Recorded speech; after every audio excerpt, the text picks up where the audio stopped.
look at this is a temple and shrine. This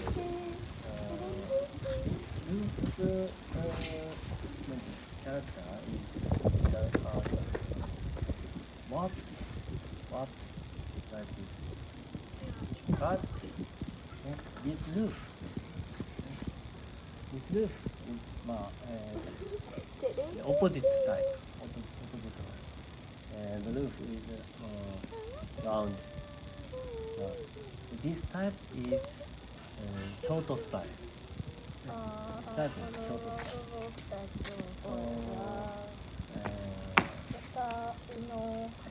Almost the temple and the shrine like this.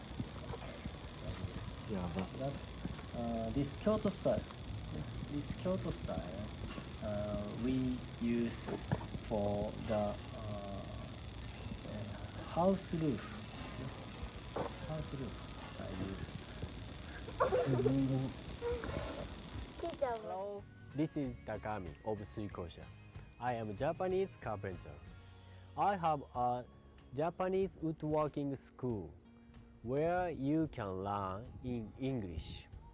I accept 4 students each month, so beginners and professionals alike can take classes according to your skill levels.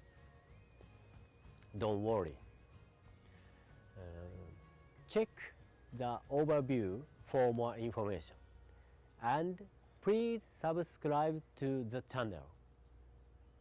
Let's enjoy woodworking together.